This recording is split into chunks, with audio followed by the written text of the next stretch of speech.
In this week's Going Mobile story, we would like you to meet Katherine Davis, a musical virtuoso who lived a fruitful life and is now buried just a few miles from here. Miss Davis penned hundreds of songs in her day, and since this is the Christmas season, we thought we'd tell you about this extraordinary woman and how she has forever contributed to the spirit of the holidays. When I'm mobile, beep, beep. Just pass through the regal gates of the Sleepy Hollow Cemetery in Concord, a mere 11 miles from Arlington, and you'll immediately be immersed in American literature. There's Author's Ridge on the high ground, the final resting places of Ralph Waldo Emerson, Louisa May Alcott, Nathaniel Hawthorne, and Henry David Thoreau, artists known the world over. And just a short drive away from that ridge is the humble-looking gravesite of Katherine K. Davis, a Concord musician who gave the world a lifetime of music, writing her first song at age 15 and studying at Wellesley College and the Concord Academy. Davis wrote more than 600 compositions in her 87 years, one of which is entitled Let All Things Now Living, a Thanksgiving hymn that is sung in churches worldwide.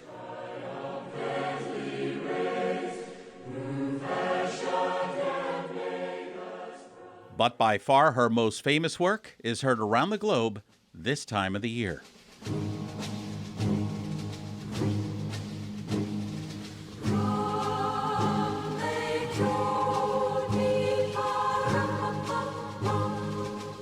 Katherine Davis was 49 when she wrote The Little Drummer Boy, the story of a poor waif who couldn't afford a gift for the newborn Christ child, so he played his drum at the manger with Mary's approval.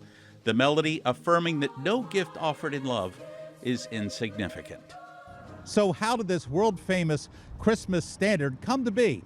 Music historians say one day in 1941, Katherine Davis was just trying to take a nap when suddenly a melody started to overtake her thoughts. She was marinating on a bass beat, much like a drum, as she sat there and the melody came together in her head. Suddenly she springs up, goes down the stairs, commits pen to paper, and writes the melody out in no time. As far as the lyrics are concerned, she would say that the words practically wrote themselves. I know that she wrote The Little Drummer Boy.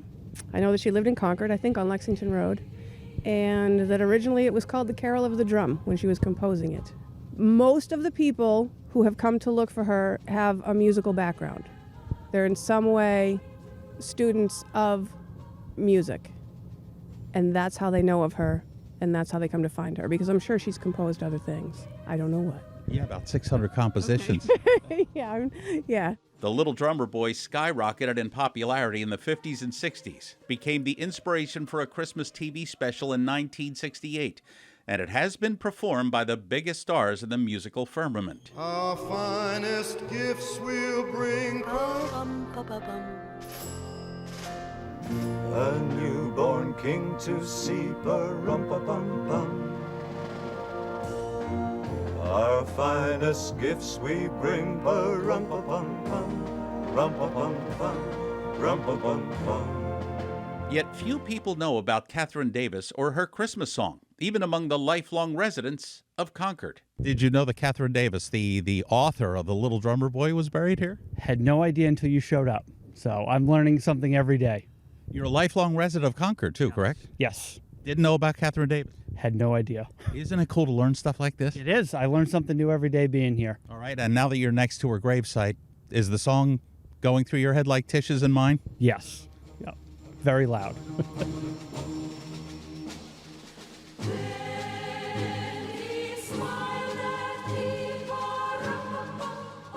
Davis's Christmas melody has forever found its place in the pantheon of Christmas standards, even though its author, for nearly 80 years now, remains a Christmas secret.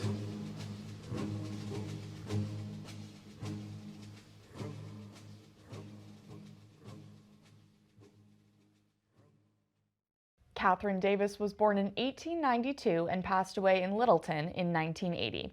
She left all the royalties and proceeds from her musical compositions to the music program at Wellesley College.